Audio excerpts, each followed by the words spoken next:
बड़ी मुस्कान थी।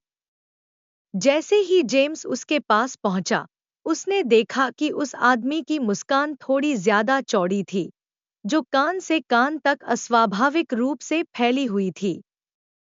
वह आदमी नाचने लगा, अजीब तरह से, झटकेदार तरीके से हिल रहा था, मानो उसे तारों द्वारा नियंत्रित किया जा रहा हो। जेम्स ने उस आदमी से बचने की कोशिश की, लेकिन स्माइलिंग मैन उसके पीछे पीछे चलता रहा, उसके हर कदम पर नजर रखता रहा। स्माइलिंग मैन ने कुछ नहीं कहा, लेकिन उसकी नजरें जेम्स को हर जगह देखती रहीं। जेम्स ने दौड़ना शुरू कर दिया, लेकिन मुस्कुराते हुए आदमी ने उसके साथ कदम से कदम मिलाए। उसका नृत्य और भी उन्मत्त हो गया और उसकी मुस्कान और भी चौड़ी हो गई। जेम्स देख सकता था कि उस आदमी के दांत बहुत लंबे और बहुत तीखे थे। आखिरकार जेम्स अपने घर पहुंचा और अंदर भागकर दरवाजा बंद कर लिया। जब उसने खिड़की से बाहर देखा, तो उसने देखा कि स्माइलिंग मैन बाहर खड़ा था, अभी भी मुस्कुरा रहा था और नाच रहा था। उसके बाद कई हफ्तों तक जेम्स को वह मुस्कुराता हुआ आदमी छाया में छिपकर दूर से उसे देखता हुआ दिखाई देता रहा। वह कभी बोलता नहीं था, लेकिन उसकी मौजूदगी जेम्स को अंदर तक डराने के लिए काफी थी। आज तक कोई नहीं जानता कि वह स्माइलिंग मैन कौन था या क्या था, या उसने जेम्स को क्यों निशाना बनाया। लेकिन उसकी चौड़ी, बेचैन कर देने वाली मुस्कान की याद अभी भी जेम्स को सताती है, और वह कभी भी इस एहसास से बाहर नहीं निकल पाता कि स्माइलिंग मैन अभी भी कहीं बाहर उसका इंतजार कर रहा है। जेम्स ने स्वयं को यह विश्वास दिलाने की कोशिश की कि यह सब उसके दिमाग की बात है, लेकिन वह इस भावना से छुटकारा नहीं पा सका कि मुस्कुराता हुआ आदमी वास्तविक था, और वह उसके लिए गंभीर खतरा था। दिन हफ्तों में बदल गए, और हफ्ते महीनों में बदल गए, लेकिन जेम्स अभी भी इस भावना से छुटकारा नहीं पा सका कि स्माइलिंग मैन उसे देख रहा है। उसने अंधेरा होने के बाद बाहर जाने से बचना शुरू कर दिया, और जब वह काम से घर लौटता या कोई काम निपटाता तो हमेशा अपने कंधे के पीछे देखता। एक रात जेम्स अपने बेडरूम की खिड़की के बाहर से आ रही एक अजीब सी खरोंच की आवाज से जाग गया। वह जांच करने के लिए बिस्तर से बाहर निकला, लेकिन जैसे ही वह खिड़की के पास पहुंचा, उसने देखा कि मुस्कुराता हुआ आदमी बाहर खड़ा था, उसी भयावह मुस्कान के साथ उसे देख रहा था। जेम्स डर से जम गया था, हिलने या चीखने में असमर्थ था। उसने भयभीत होकर देखा कि कैसे मुस्कुराता हुआ आदमी उसके घर की दीवार पर चढ़ने लगा। उसकी लंबी उंगलियां खिड़की पर टिकी हुई थी। अचानक जेम्स को एड्रेनालाइन का तेज झोंका महसूस हुआ। उसे पता था कि उसे खुद को बचाने के लिए कुछ करना होगा। उसने पास में पड़े एक लैंप को पकड़ा और उसे खिड़की पर पटक दिया, जिससे शीशा टूट गया और स्माइलिंग मैन जमीन पर गिर गया। जेम्स ने तुरंत पुलिस को फोन किया, लेकिन जब तक वे पहुंचे, स्माइलिंग मैन कहीं नहीं मिला। उन्होंने इलाके की तलाशी ली, लेकिन उसका कोई सुराग नहीं मिला। उस रात को कई साल बीत चुके हैं, लेकिन जेम्स को अभी भी स्माइलिंग मैन के बारे में बुरे सपने आते हैं। वह कभी भी पूरी तरह से इस भावना से बाहर नहीं निकल पाया है कि कोई उसे देख रहा है, और वह हमेशा इस बात का इंतजार करता रहता है कि स्माइलिंग मैन एक बार फिर से दिखाई दे। समय बीतने के बावजूद जेम्स को स्माइलिंग मैन के बारे में कोई जवाब नहीं मिल पाया। उसने ऑनलाइन खोज की और यहाँ तक कि अलौकिक विशेषज्ञों से भी सलाह ली, लेकिन कोई भी यह नहीं बता पाया कि स्माइलिंग मैन कौन था या क्या था, या वह उसे क्यों सता रहा था। पिछले कुछ सालों में जेम्स को अंधेरे से बहुत डर लगने लगा था, और वह अपनी निजी सुरक्षा को लेकर बेहद सतर्क हो गया था। उसने अपने घर के चारों ओर सुरक्षा कैमरे लगवाए और जहां भी जाता था, अपने साथ मिर्च स्प्रे रखता था। लेकिन इन सभी सावधानियों के बावजूद जेम्स को अभी भी ऐसा लगता था कि कोई उसे देख रहा है। वह आधी रात को जाग जाता था, उसे यकीन हो जाता था कि वह परछाई में मुस्कुराते हुए आदमी का मुस्कुराता हुआ चेहरा देख सकता है। एक दिन जेम्स किराने की दुकान से घर लौट रहा था, तभी उसे अपने कंधे पर किसी की थपकी महसूस हुई। उसने पलटकर देखा तो एक सूट पहने हुए आदमी के चेहरे पर एक बड़ी, दोस्ताना मुस्कान थी। पहले तो जेम्स को डर लगा। उसे लगा कि शायद वह आदमी छद्म रूप में मुस्कुराता हुआ आदमी है। लेकिन जैसे ही वह आदमी बोलने लगा, जेम्स को एहसास हुआ कि वह बस एक दोस्ताना अजनबी था, जो रास्ता पूछ रहा था। जब जेम्स उस मुठभेड़ से दूर चला गया, तो उसे एहसास हुआ कि उसने आखिरकार मुस्कुराते हुए आदमी के डर पर विजय पा ली है। वह जानता था कि शायद वह कभी यह न जान पाए कि मुस्कुराता हुआ आदमी कौन या क्या था, लेकिन उसने डर के साथ जीना और अपने जीवन में आगे बढ़ना सीख लिया था। उस दिन के बाद से जेम्स को पहले से कहीं ज्यादा आत्मविश्वास और सुरक्षा महसूस होने लगी। उसे अब भी समय समय पर स्माइलिंग मैन के बारे में बुरे सपने आते थे, लेकिन अब वह डर को अपने ऊपर हावी नहीं होने देता था। उसने अपने राक्षसों का सामना किया था और दूसरी तरफ मजबूत होकर बाहर आया था।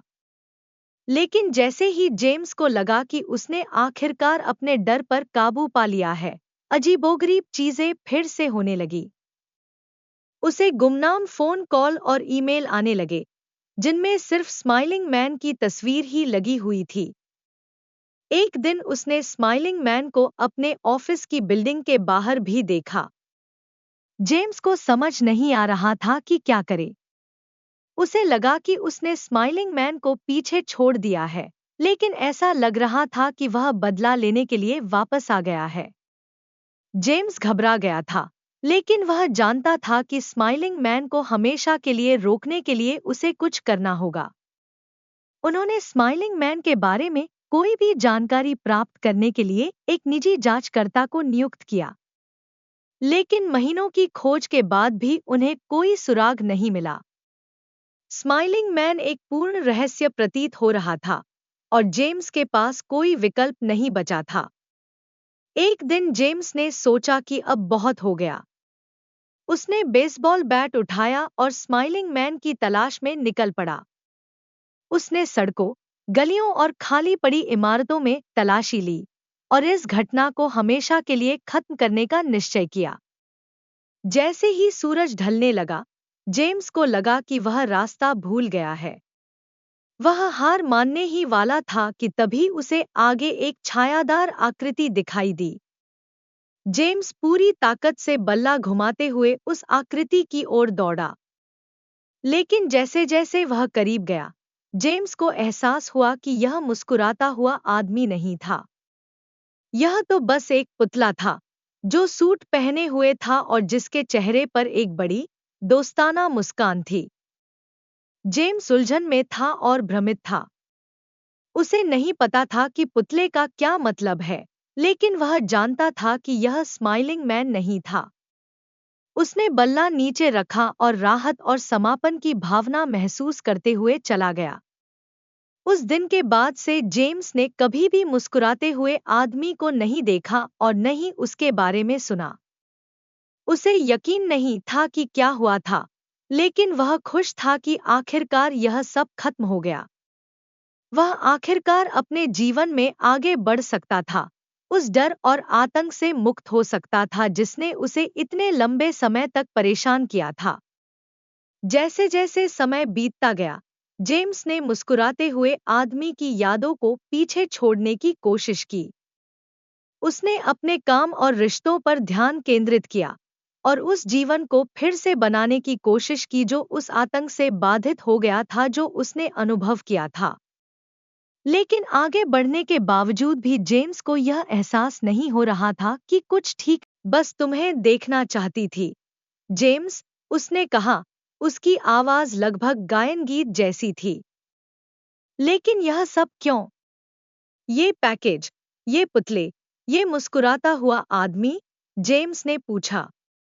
उसकी पूर्व प्रेमिका की मुस्कान और भी चौड़ी हो गई, लगभग उसके चेहरे पर अपनी सीमा से परे मुस्कान फैल गई। क्योंकि मैं तुमसे प्यार करती हूँ, जेम्स। मैं चाहती हूँ कि तुम हमेशा मुझे याद रखो, हमेशा मेरे बारे में सोचो। और इससे बेहतर तरीका क्या हो सकता है कि तुम मुस्कुराते हुए आदमी को याद रखो? जेम्स ने एक कदम पीछे हटते हुए महसूस किया कि उसकी रीढ़ में एक ठंडी ठंडक दौड़ गई है। उसे समझ नहीं आ रहा था कि अपनी पूर्व प्रेमिका के कबूलनामे का क्या मतलब निकाले या उसके लिए इसका क्या मतलब है। लेकिन उसे पता था कि उसे वहां से निकलना ही होगा। वह मुड़ा और अपनी कार की तरफ भागा, पीछे से दरवाजा बंद कर दिया। जब वह चला गया, तो उसने रियरव्यू मिरर में अपनी पूर्व प्रेमिका को देखा, जो अभी भी सड़क के बीच में खड़ी थी, अपनी अजीब सी मुस्कान के साथ उसे देख रही थी। जेम्स ने उस दिन के बाद अपनी पूर्व प्रेमिका को फिर कभी नहीं देखा। वह दूर चला गया, अपना फोन नंबर और ईमेल पता बदल दिया, और स्माइलिंग मैन की यादों को हमेशा के लिए अपने पीछे छोड़ने की कोशिश की। लेकिन आज भी, सालों बाद, जेम्स इस भावना से छुटकारा नहीं पा सका है कि कोई अभी भी उसे देख रहा है, सही समय का इंतजार कर रहा है। मुस्कुराते हुए आदमी की याद अभी भी उसे सताती है, उसे याद दिलाती है कि कुछ डर कभी भी पूरी तरह से खत्म नहीं होते। आगे बढ़ने की अपनी पूरी कोशिशों के बावजूद, जेम्स हमेशा खुद को तनाव में पाता था, हमेशा अपने कंधे के पीछे देखता रहता था कि कहीं स्माइलिंग मैन या उसकी पूर्व प्रेमिका तो नहीं है। वह इस भावना से छुटकारा नहीं पा सका कि कोई उसे देख रहा है, सही समय पर हमला करने का इंतजार कर रहा है। उसने एक चिकित्सक से मिलना शुरू किया, ताकि वह अपने डर पर काबू पा सके और उसे हमेशा के लिए पीछे छोड़ सके। लेकिन चिकित्सा में भी उसे अपने साथ हुई घटना के बारे में खुलकर बताने में संघर्ष करना पड़ा। डर बहुत वास्तविक था, बहुत स्पष्ट था। जैसे जैसे समय बीतता गया, जेम्स ने प्रगति करना शुरू कर दिया। उसे एक नई नौकरी मिल गई और एक नया रिश्ता शुरू हो गया। धीरे धीरे वह अपनी खोई हुई जिंदगी को फिर से बनाने लगा। लेकिन आगे बढ़ने के साथ साथ, मुस्कुराते हुए आदमी की यादें उसके मन में बनी रहीं, जो उसे उस डर की याद दिलाती रहीं जो उसने अनुभव किया था। एक रात जेम्स घर पर अकेला था और टीवी देख रहा था। जब वह चैनल बदल रहा था, तो उसे एक ऐसी खबर मिली जिसमें इलाके में हो रही हत्याओं की एक श्रृंखला के बारे में बताया गया था। हत्यारा अभी भी फरार था और पुलिस लोगों को सतर्क रहने की चेतावनी दे रही थी। अचानक, जेम्स को बाहर से आती हुई आवाज सुनाई दी। उसने टीवी बंद कर दिया और ध्यान से सुनने लगा। उसका दिल उसकी छाती में तेजी से धड़क रहा था। उसे बाहर किसी के इधर-उधर घूमने, झाड़ियों के बीच से सरसराहट की आवाज सुनाई दे रही थी। जेम्स को डर की लहर महसूस हुई। क्या यह स्माइलिंग मैन था? उसकी पूर्व प्रेमिका? न्यूज़ रिपोर्ट में बताया गया हत्यारा? उसने पुलिस को फोन करने की कोशिश की, लेकिन उसका फोन बंद था। उसने घर से बाहर निकलने की कोशिश की, लेकिन सामने का दरवाजा बंद था। और फिर उसने सुना एक नरम, दोस्ताना आवाज उसके कान में फुसफुसाते हुए, चिंता मत करो, जेम्स। यह सिर्फ मैं हूं। जेम्स ने पलटकर देखा, तो वह वहां थी। उसकी भूतपूर्व प्रेमिका, उसकी भयावह मुस्कान और उसकी चौड़ी, बिना पलक झपकाए। मैं बस तुम्हें फिर से देखना चाहती थी, जेम्स, उसने कहा, और करीब आ गई। मैंने तुम्हें बहुत याद किया है। जेम्स को लगा कि उसका दिल तेजी से धड़क रहा है। उसे समझ नहीं आ रहा था कि क्या करे या क्या कहे। वह फंस गया था, उसके पास जाने के लिए कोई जगह नहीं थी। तभी उसे एक और आवाज सुनाई दी, जो बाहर से आ रही थी। यह कदमों की आवाज थी, जो धीरे धीरे करीब आ रही थी। जेम्स पीछे के दरवाजे की ओर भागा, वह भागने के लिए बेताब था। वह दरवाजा तोड़कर रात में भाग गया और तब तक नहीं रुका जब तक वह मीलों दूर नहीं पहुंच गया। उस रात के बाद उसने अपनी पूर्व प्रेमिका को फिर कभी नहीं देखा और उसे कभी पता नहीं चला कि स्माइलिंग मैन कौन था या उसे क्यों निशाना बनाया गया था। लेकिन वह एक बात पक्की तरह जानता था, कुछ डर कभी सच में खत्म नहीं होते और कुछ बुरे सपने कभी सच में खत्म नहीं होते।